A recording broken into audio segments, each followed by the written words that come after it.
Bismillahirrahmanirrahim.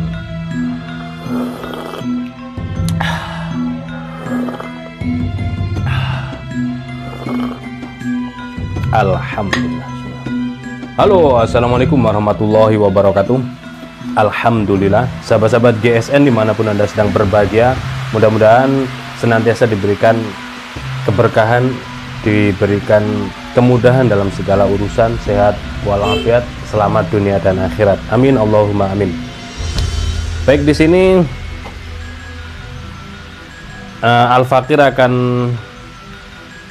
memberikan tutorial. Sebenarnya sudah sering saya sampaikan, tapi mungkin banyak yang terlewatkan, tidak melihat konten-konten yang kami sampaikan. Tutorial mengasah bilah secara instan. Pada dasarnya begini, pada konsepnya kita tidak boleh ya terlalu fanatik dengan guru, terlalu fanatik dengan ilmu. Apa-apapun bisa menjadi media, yang penting tujuan, yang penting satu tujuan, yang penting tujuannya. Seperti mengasah, itu medianya banyak sekali. Ada dari batu, batu sendiri itu ada batu alam, ada batu pabrikan. Ini saya sampaikan dulu latar belakangnya. Terus selanjutnya batu alam sendiri ada dari pegunungan macam-macam, ada yang dari sungai juga, dari dalam bumi. Terus ada batu pabrikan yang mereknya juga macam-macam juga, jenisnya, ukurannya, bentuknya, bentuk juga dari batu alam pun bentuknya macam-macam, tidak hanya kotak persegi panjang, tapi kotak bulat, ada yang bulat, ada yang letter U, macam-macam. Terus kalau di bengkel pisau dan golok itu tidak mengenal batu. Di bengkel tidak ada batu, yang ada hanya BG atau bel gerinda ya. BG mesin itu ada beberapa, dan di satu mesin sendiri memakai amplas mereknya macam-macam juga, dan beberapa grade sama, tujuannya satu, yaitu tajam. Terus selanjutnya ada yang pakai kertas gosok, seperti saya biasanya pakai kertas gosok. Mana ya tatakannya? Lama nggak bikin tutorial ngasah itu apa? Kalau yang ini apa namanya, stroping jumbo. Ini stroping jumbo kuda domba, tapi sudah sangat usang, jadi tidak kita pakai lama. Modelnya begini kalau saya yang tatakan dari amplas itu juga sama. Terus beberapa honing dan sharpening ini sangat penting juga, instan. Kita tidak mungkin ya, kalau dulu ada yang bercerita ya, ceritanya ketika golok itu mau dipakai menyembelih itu harus ngasah dulu seharian, semalaman ngasah, besok pagi mau dipakai malamnya ngasah dulu, dipakai menyembelih sekali sudah kurang tajamnya ngasah lagi di tempat. Nah itu kan membutuhkan waktu yang lama. Nah sekarang saya sendiri bukan tidak fanatik dengan ini, juga tidak. Saya pakai batu iya, pakai kertas gosok juga iya. Kalau di bengkel pakai mesin gerinda itu juga, mesin bel BG itu juga iya. Nah di sini kita harus pahami makna dari media atau alat dengan tujuan. Medianya apa, alatnya apa, tujuannya bagaimana, tujuannya apa. Kalau tujuannya satu, yaitu agar tajam pisaunya, supaya tajam pisau dan golok kita, gitu aja. Baik, di sini untuk honing ataupun sharpening juga macam-macam jenisnya, macam-macam. Saya pernah membeli sekedar untuk edukasi, itu ini seperti ini. Ukurannya juga beda, sama mungkin stiknya, tapi ukurannya perhatikan beda. dan ternyata ini tidak lulus uji, tidak bisa dipakai. Kenapa? Karena ketika diraba itu dia bergelombang. Nah, kalau bergelombang tidak presisi, tidak rapi, tidak bulat gitu, tidak bulat rata, ini malah merusak bilah kita, merusak bilah. Jadi yang bagus, yang betul itu kalau benar-benar diraba itu presisi. Jadi ini produk gagal, saya nyatakan ini tidak bisa dipakai ya, malah mending yang biasa-biasa saja. Ini honing jenisnya. Nah, stik honing maupun sharpening itu dikategorikan honing sharpening. Kalau honing itu halus, sharpening kasar. Itu untuk pemahaman saja. Honing halus, sharpening kasar. Sedangkan secara mendalam lagi, honing maupun sharpening itu pertama mereknya, jenisnya beda-beda.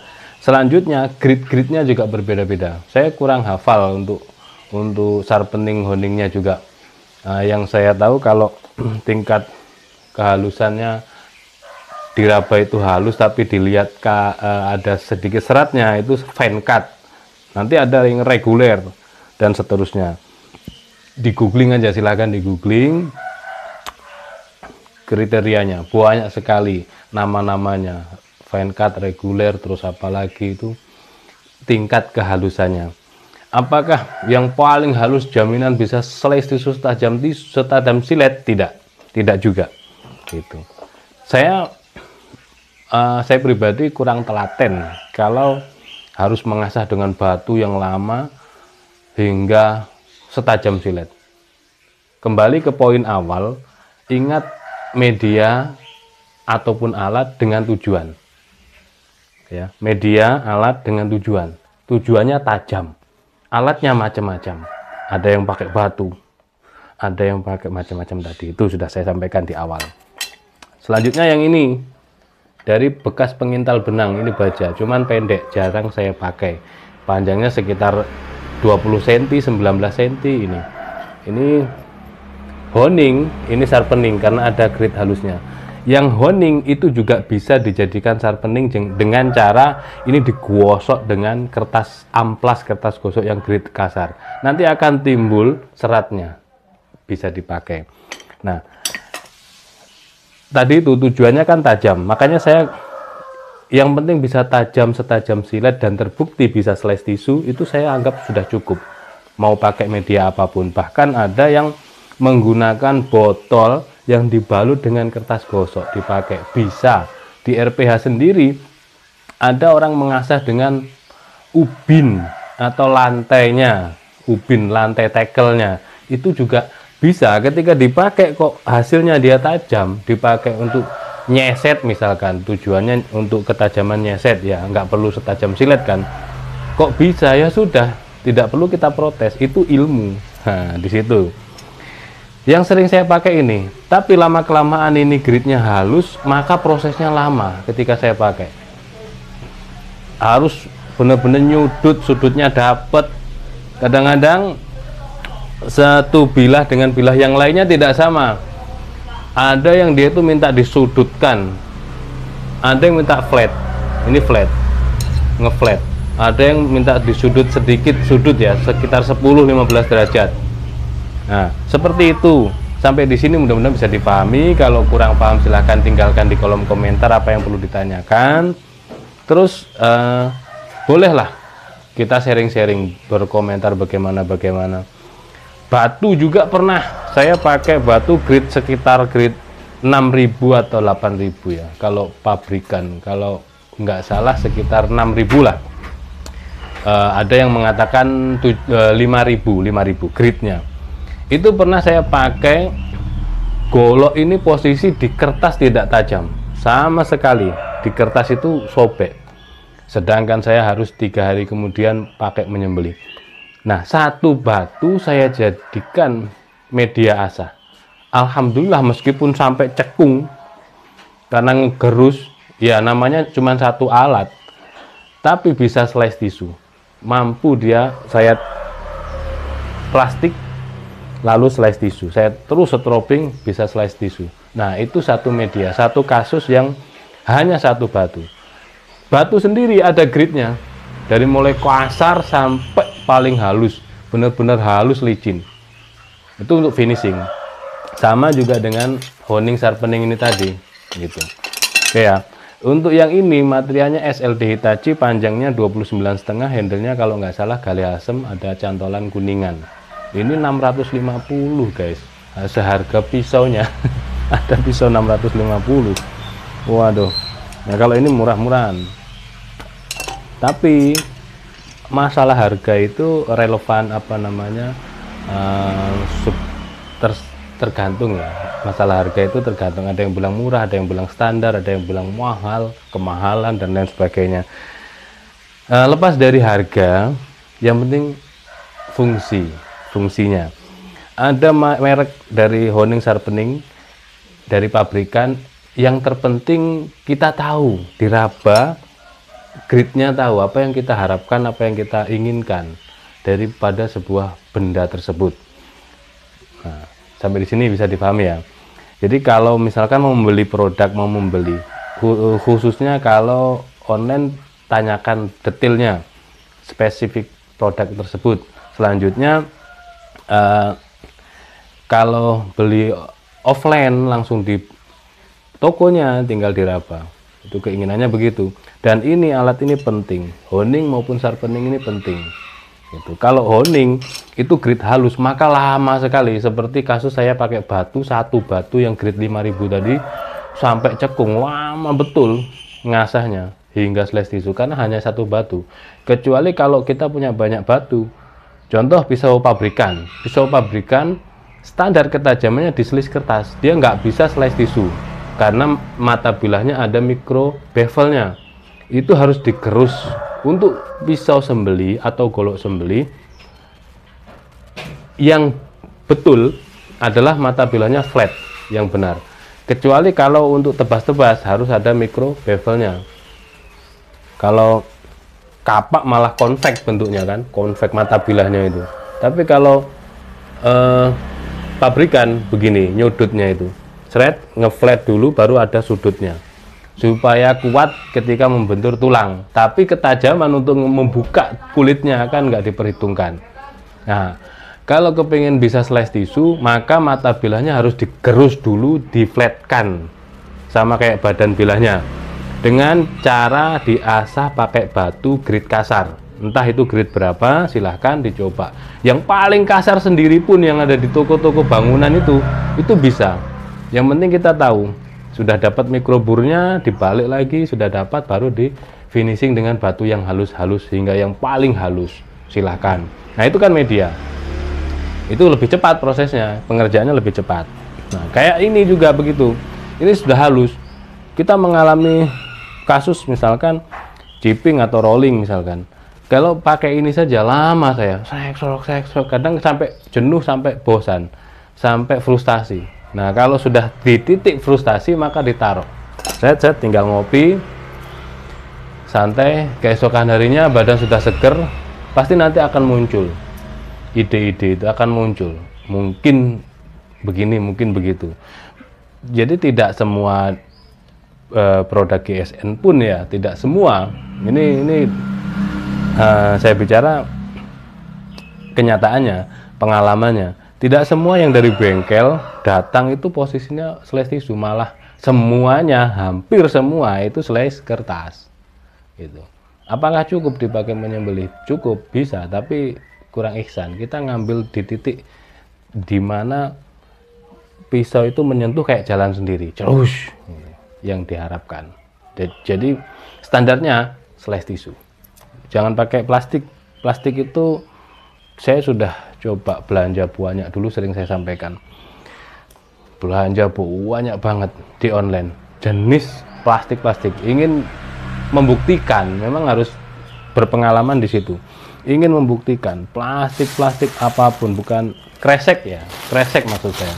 Yang kresek, bukan yang plastiknya. Plastiknya juga belanja tapi tidak banyak. Merek apapun di toko online saya belanja. Saya jenisnya, ukurannya. Pada akhirnya ya nganggur karena diambil satu saja straight sampelnya, aduh nggak bisa, frustasi, akhirnya nggak bisa. Yang paling tajam sendiri slice tisu sendiri, kita coba turunkan di kresek tersebut, tidak bisa, tidak bisa. Akhirnya saya berkesimpulan plastik maupun kresek bukan menambah ketajaman, bukan untuk alat media mengetes ketajaman, malah membuat tumpul, Akhirnya saya taruh. Nah, yang betul apa? Ya, kertas HVS maupun tisu, itu sudah cukup. Yang sudah slash tisu turun di kresek atau plastik, dia naikkan, nggak bisa, ini nggak bisa ya, mungkin bisa sekali, 2-3 kali itu sudah tidak bisa. Selanjutnya saya coba di tisu malah nggak bisa. Itu pengalaman di kresek maupun plastik. Makanya saya tidak merekomendasikan. Kalaupun toh saya pernah coba-coba pakai kresek misalkan, pakai kresek. Itu kresek-kresek merek tertentu. Nah ini misalkan. Sampai 3 kali sayatan, 4 kali, 5 kali, dan seterusnya. Ini bisa terus seperti ini.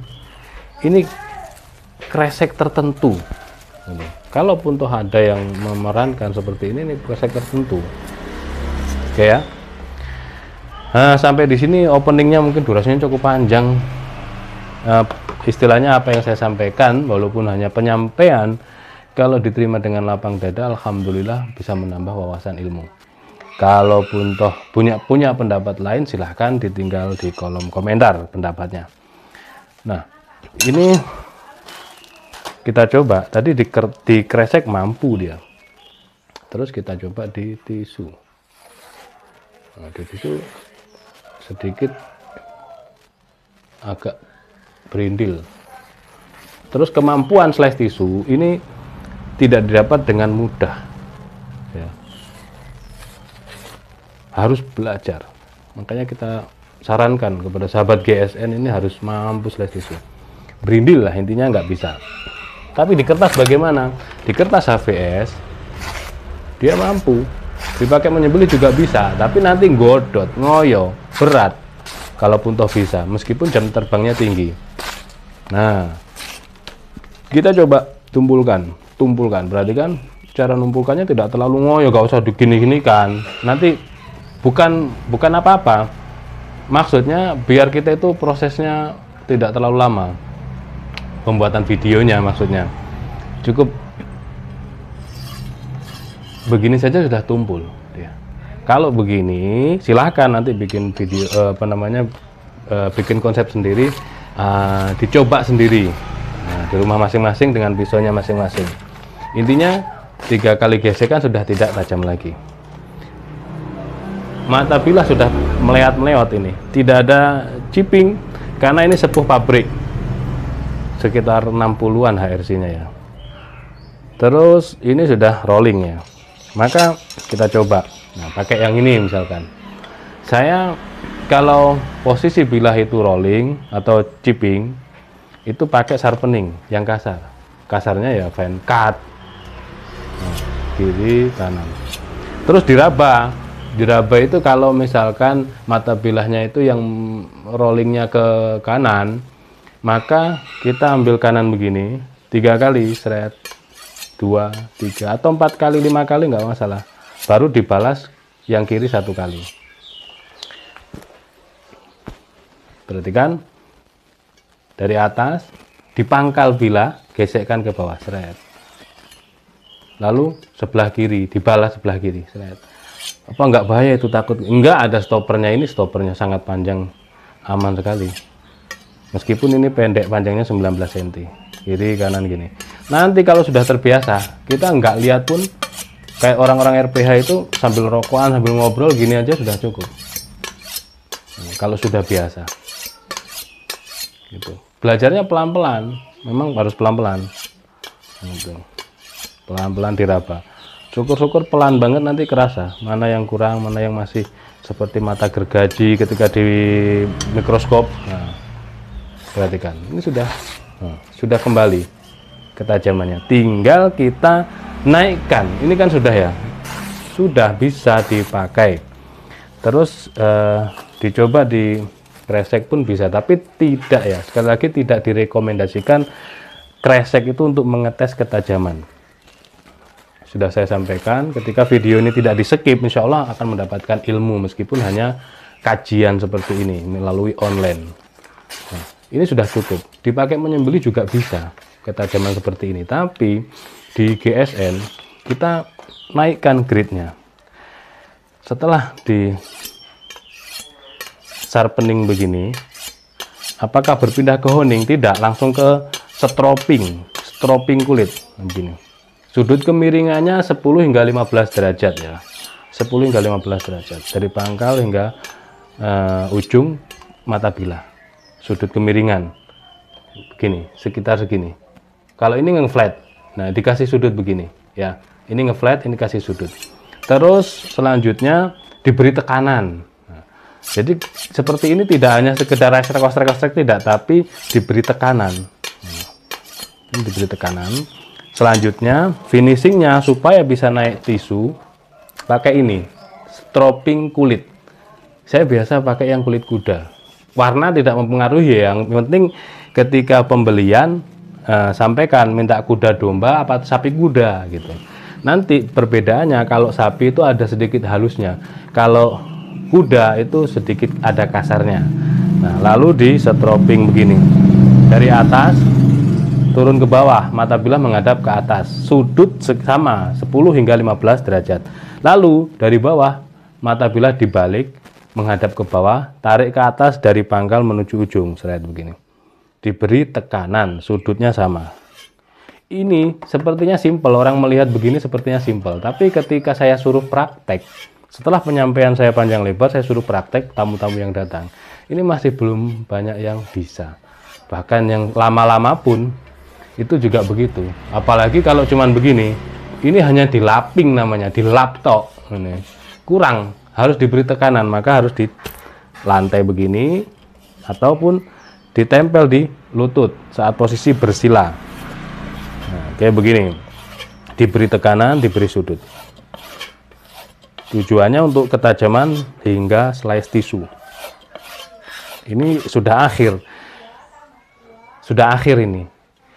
Mau pakai media apapun, ini endingnya, ini finishingnya. Pakai batu, grid berapapun, ini finishingnya. Pakai stick jenis merek apapun, ini yang paling terakhir.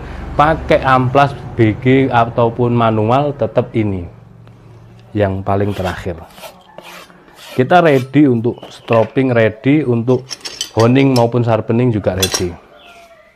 Terus kita tes di tisu, bisa apa belum? Set. Nah, Masya Allah, sudah bisa kembali ketajamannya. Set. Sudah tajam, slice tisu tajam.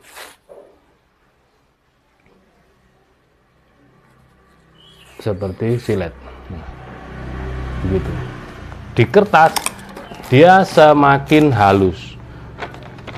Pegangnya cuma 2 jari begini, empuk. Lebih empuk daripada sebelumnya.